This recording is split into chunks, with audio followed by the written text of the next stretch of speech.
Olá, meus amigos, boa noite. Estamos iniciando os nossos estudos conforme o combinado.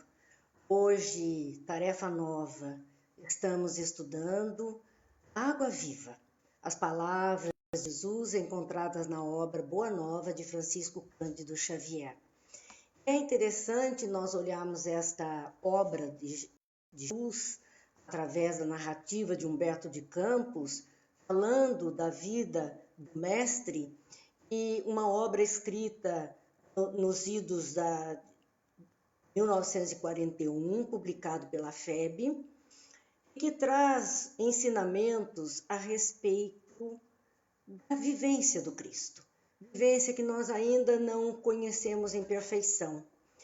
Ele apresenta logo de início, Humberto de Campos faz uma introdução falando a respeito do movimento do Cristo de todos os seus para preparar a vinda à Terra. Assim, nós vamos no título de A Água Vive, porque escolhemos isso, e hoje estamos experimentando essa nova forma de contato, ainda dentro das minhas limitações da tecnologia, da informática, mas estamos tentando e não queremos perder o vínculo de todos os estudos que temos realizado. Por que escolhemos Água Viva? Vocês se lembram? Eu postei que ganhei uma Bíblia de um amigo e nessa Bíblia dentro estavam as palavras de Jesus, tiradas da obra Boa Nova. Um presente maravilhoso que muito me agradou. Nestas palavras nós pensamos, por que não compartilhar a água desta Bíblia com todos aqueles que estão conosco o tempo inteiro, acompanhando as tarefas, os estudos e nos fazendo alegria, muita alegria no nosso coração. Sim. Aqui eu disse que nós estamos no ambiente doméstico.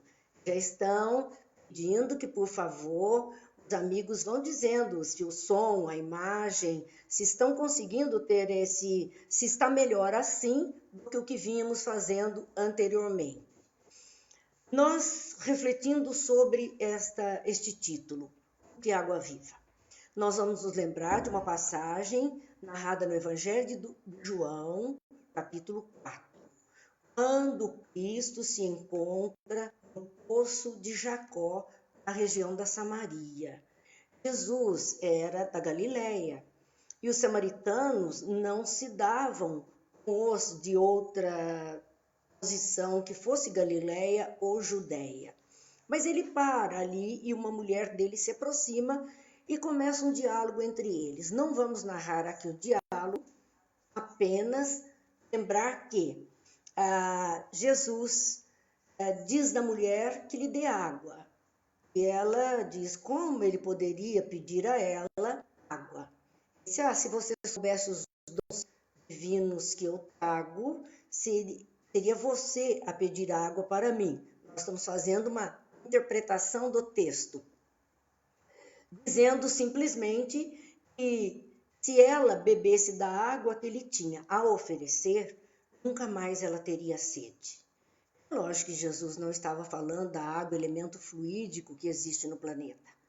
Ele estava falando verdadeiramente de uma água diferente, de algo que iria dessedentar a alma, a necessidade de minimizar conflitos internos que muitas vezes excedem a temperatura dos nossos raciocínios, atormentam a nossa cabeça, o nosso coração, leva a alma a uma incandescência de dor. E era disso que ele falava, que a água que ele oferecia poderia dessedentar e nunca mais ela teria sede, porque acalmaria as suas dores, acalmaria os seus pensamentos. A criatura, através dos ensinos de Jesus, pode com certeza aproveitar melhor, fazer melhores escolhas quando está mais calma, mais amparada. Por isso escolhemos o título para esse estudo de hoje de Água Viva, Palavras de Jesus na obra Boa Nova. Voltando então à obra Boa Nova, que foi escrita por Humberto de Campos através da mediunidade, da psicográfica de Francisco Cândido Xavier, como já dissemos, editada pela FEB em 1941, Humberto de Campos faz uma introdução. Nós vamos colher pérolas nessas páginas. Então, nesta primeira página da introdução de Humberto de Campos, que eu convido a todos para lerem a obra, para quem ainda não conhece, está aqui, como sempre eu gosto de mostrar. A obra que estamos falando é esta aqui, Boa Nova. Então, tirei uma pérola para o meu próprio proveito, claro, onde Humberto de Campos diz assim: o meu problema atual não é o de escrever para agradar, mas o de escrever com proveito. É uma grande lição para todos nós. Muitas vezes fazemos coisas para agradar aos outros, para agradar a um contexto, a uma posição política, uma posição social, que em nada se aproveita aquele nosso comportamento, nossa fala, nossa escrita, nossa participação. A nossa participação deverá verdadeiramente ser aquela que tenha algum proveito para nós e para os outros também. É algo que precisamos perceber, precisamos cuidar.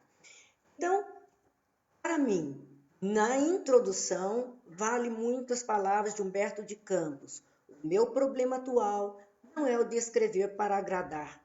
Ele era um escritor e com certeza havia escrito muitas coisas na tentativa de agradar as pessoas. Mas agora ele queria escrever algo que tivesse proveito, que servisse a todas as pessoas.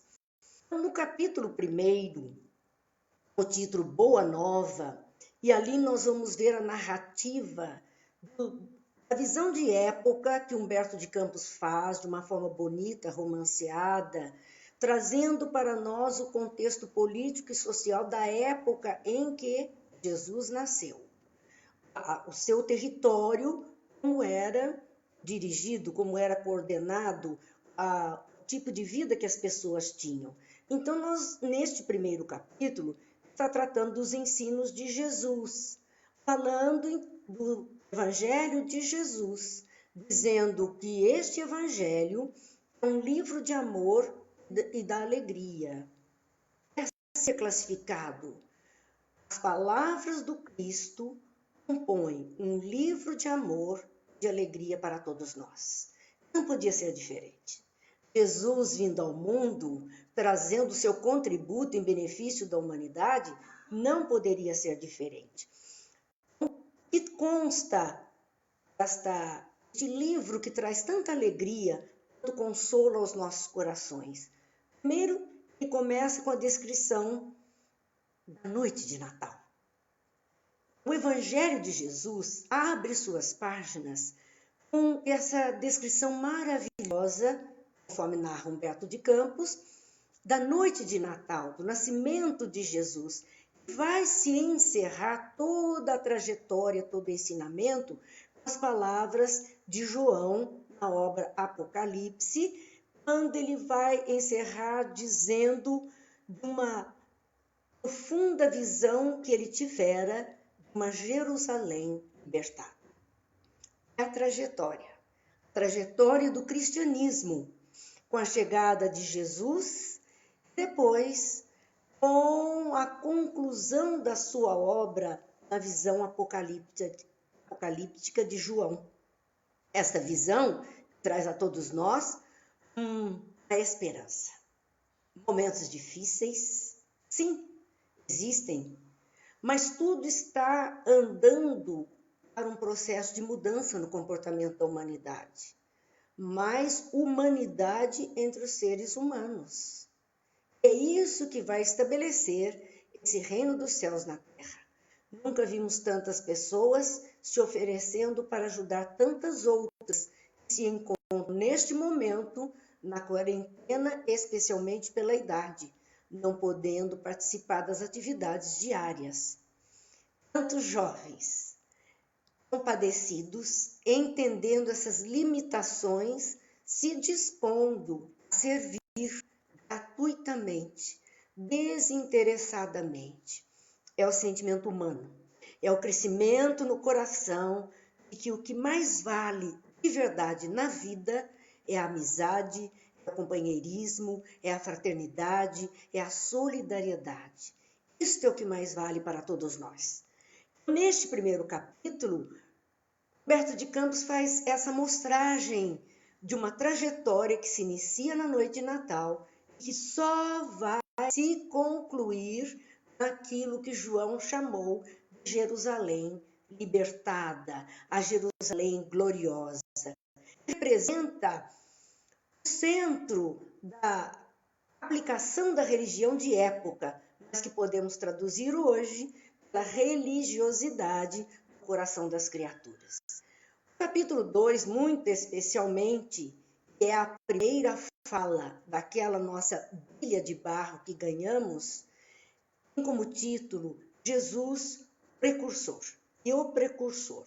Então ele está falando de Jesus e de João o Batista, primo de Jesus, filho de Isabel. Então eles nasceram na mesma época, João um pouquinho mais velho que Jesus, e ambos cresceram e se desenvolveram com o mesmo caminho, mesma vontade. Diz alguns pontos que, como sempre, gostamos de pensar.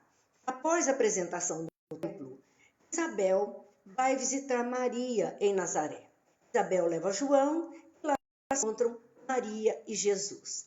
Interessante começarmos este capítulo relembrando a visita de Isabel em Nazaré, exatamente no dia 19 de março, 2020 anos depois, mas é considerado pelos católicos o dia de São José.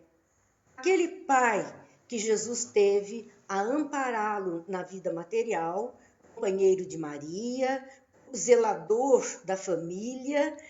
Então, é uma razão específica para que hoje estejamos relembrando esta infância de Jesus. Nós vemos aqui que após essa apresentação ocorre essa visita. João era uma criança um tanto estranha, segundo Isabel, sua mãe. Era um menino que gostava de meditar, de sair pelas estradas, ele sumia um pouquinho e quando ela o encontrava, ele estava em meditação, em contemplação, o que não era habitual de toda criança. Jesus, por sua vez, também era uma criança diferente, segundo Maria, e estas mães estavam ali falando dos seus filhos, notando a sua maneira de ser. Jesus era um menino, segundo Maria, era uma criança caridosa, costumava levar palavras de consolo, palavras de carinho às lavadeiras da beira do rio, àqueles viajantes que caminhavam pelas estradas, e, sobretudo, aos mendigos que passavam. Ele não só atendia materialmente oferecendo um pão, como também oferecia o pão da vida, a água da vida, com palavras que edificavam aquelas criaturas no caminho do bem. Ambas comentavam isso quando Maria, segundo o relato da obra Boa Nova, diz: essas crianças trazem para a humanidade a luz divina de um caminho novo. As mães ali observavam que nessas diferenças eram verdadeiramente crianças que tinham a missão trazer um caminho novo para a humanidade. Preocupavam-se elas, então, com o futuro deles, porque nós sabemos que não é fácil, não. Querer levar algo novo para a humanidade, de mudar o jeito de ser, o modo de falar, o modo de pensar, é muito complicado, encontra muitos obstáculos. E elas previam que eles haveriam de sofrer muito. Mas Jesus e João, a primeira combinação entre o amor e a verdade para a conquista do mundo, iniciavam ali a sua tarefa. Desde crianças, voltados para algo maior, algo melhor. A partir daquela visita, Isabel diz a Jesus se ele não queres ir conosco? Fazendo um convite,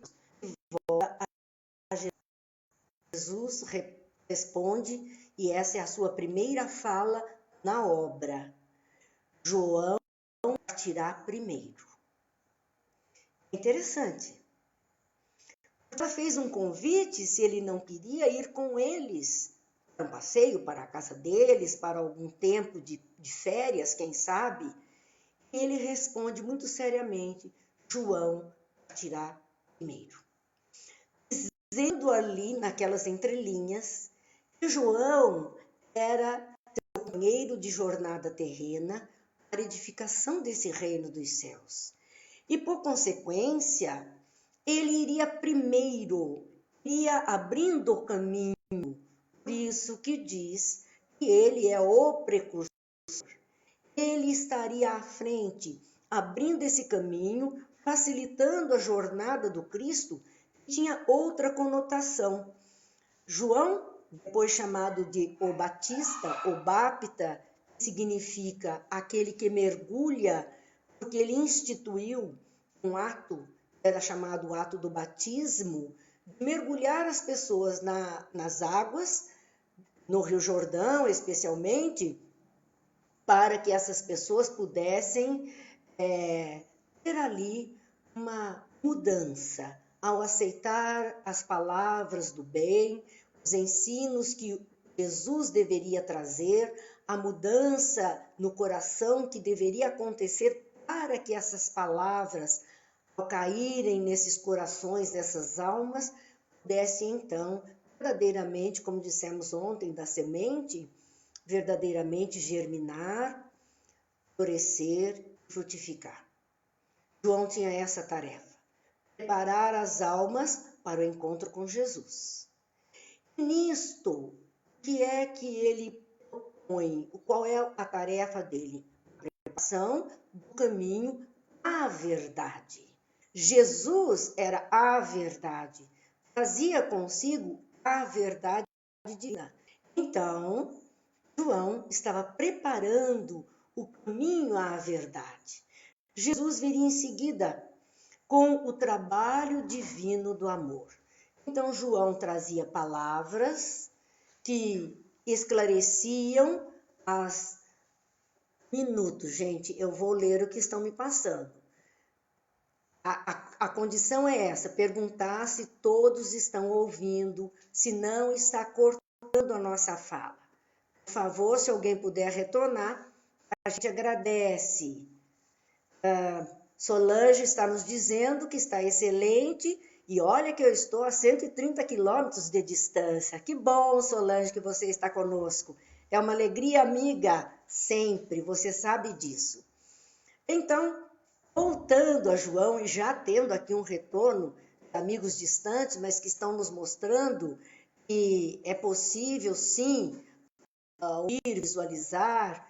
Esse é o nosso desejo de compartilharmos. Olha o nosso amigo Ria Berbari, que está em Londres. Finalmente, mulher. Pois é, Ria, estamos aqui, estamos juntas para fazer o melhor das vidas. Ficamos felizes com companheiros distantes, felizes com companheiros mais próximos. Estamos na caminhada. Esse momento de reclusão no lar está nos propiciando este encontro de alegria de almas. Isso eu acho que é o que mais importa para todos nós. Seguindo, amigos, as nossas reflexões, quando Jesus está ali para divulgar o seu trabalho divino do amor, João está fazendo o lastro, levando a notícia de que ele viria e ele traria, sim, para nós, aquelas instruções necessárias à nossa própria melhoria, ao nosso crescimento, ao nosso aprimoramento. João é um dos mais belos símbolos, segundo nosso companheiro Humberto de Campos, do cristianismo. Porque ele dá um testemunho gigante. João simplesmente é o exemplo, é o primeiro, é a linha de frente do Cristo. Carol está dizendo que está cortando um pouquinho, sim. E eu não sei por que, Carol, infelizmente, já diz que nessas coisas eu não sou boa. Então vamos rezar para Deus que tudo dê certo no final. A nossa tentativa, com certeza. Mas nós estamos aqui refletindo sobre a época e a vivência de João. Ele é, sim, o símbolo do cristianismo. Com quem João travou contato, que foram os responsáveis pela sua vivência naquele instante? Com Salomé. Salomé representa, segundo a obra, a futilidade do mundo. É tudo que o mundo tem de fútil, a ponto de exigir a morte de um ser para a satisfação do seu orgulho e da sua vaidade. É fútil demais. Nós vemos isso ainda nos dias atuais. Criaturas que não se preocupam nem um pouquinho com as dores que vão causar às outras, dores físicas, dores morais, mas que estão ali, apenas vivendo a futilidade do existir, sem pensar na continuidade da vida e na responsabilidade dos seus atos. Então, Salomé representa essa futilidade. Herodes e sua mulher representam o convencionalismo político de época e o interesse particular. Alguma diferença dos dias atuais? Claro que não. Estamos vendo exatamente isso. Muitos agindo por convencionamento político. Muitas criaturas, sem se preocupar, como dissemos, nas dores que vão causar, nas aflições que vão levar, nos cuidados que deveriam ter com as outras criaturas. Esse título, esse cargo exercido dentro da política tem levado muitas pessoas a estes comportamentos equivocados na vida. Gosto muito de uma frase de Chico, quando ele falava das companheiras que viviam numa zona de meretrício em Uberaba, e ele dizia: são nossas irmãs equivocadas no amor. Eu estendo essa frase sempre a outras muitas situações da vida, diante desses convencionalismos políticos que levam a tantas transgressões, a tanta dureza de coração, a tanta insensibilidade. Eu só posso olhar para essas criaturas e dizer: são nossos irmãos equivocados no poder. Responderão. Isso é alto do equívoco. Nós não podemos permanecer eternamente equivocados. Existe uma lei de Deus que cobra de todos nós a posição ideal que precisamos ter. Então, meus amigos, veja que a história já é antiga, 2000 anos atrás. Herodes e sua mulher. Herodes era uma pessoa equivocada no poder, regida pelo convencionalismo político. Sua mulher, esse particular, e a ele bem, queria com certeza agradá-la de qualquer forma. E assim, a cabeça de João Batista foi pedida numa bandeja. Quantas cabeças pedidas para que algo se realize segundo o interesse mundano que nós estamos vendo. É momento de atenção, é momento de cuidado, porque João veio fazendo essa tarefa e entregou-se dessa forma para que o Cristo viesse depois chamando a responsabilidade. Momentos difíceis como o que estamos vivendo, que vão cobrar atitudes diferentes, terão em seguida a presença de Jesus, pedindo movimentos diferentes, pedindo atitudes diferentes, pedindo que cada um responda de forma diferente aquilo que a vida está lhe trazendo. João era a verdade, e a verdade, na sua tarefa de aperfeiçoamento, dilacera, magoa. Nem sempre as pessoas querem ouvir a verdade, nem sempre as pessoas querem saber da verdade, e aquele que estiver disposto a levar a verdade tem que estar consciente da mesma tarefa de João, A verdade, na sua tarefa de aperfeiçoamento, muitas vezes dilacera valores antigos e magoa, porque não procede exatamente como as pessoas gostariam e como o próprio Humberto de Campos colocou, que agora ele não queria mais escrever para agradar, mas ele queria escrever algo que tivesse importância, relevância. O primeiro sinal do cristão ativo, já encerrando então este capítulo, nos registra em guerra com as próprias imperfeições. Esse é o cristão ativo. Cada um de nós que está em guerra com suas próprias imperfeições no seu mundo interior, para fazer em si mesmo o santuário de sua realização com o Cristo. Quem sabe, pensando sobre nós mesmos, hoje Jesus pudesse dizer, não só João partirá primeiro para a tarefa da edificação do bem. Quem sabe ele possa dizer, Rosa, Ana Clara, Carol, Camila, Alexandre, Ria, Marina, partirão primeiro, à frente, abrindo espaço para a mensagem do Cristo no coração das criaturas. Sejamos todos nós aqueles precursores da mensagem. E para concluir a nossa fala de hoje, há uma página, aquelas que eu já disse que são páginas de mensagens pequeninas, mas que eu acho de grande valor. Emmanuel, que nos diz, pensa adiante. Nos diz assim, não te aflijam as horas de crise, trabalha e espera. Quando a tempestade ruge nos céus, medita no ar puro que se fará depois. Se a chuva enlameia as estradas, considera a colheita que surgirá no campo. Diante da noite carregada de sombras, pensa no amanhecer. Não te revoltes diante do sofrimento. Além dele, conhecerás a alegria e a providência de Deus te revelará. Que possamos ser aqueles precursores da boa nova, da boa notícia, no momento em que tantas notícias estão circulando. Sejamos nós aqueles que vamos fazer diferente. É esse o desejo do Cristo para todo cristão.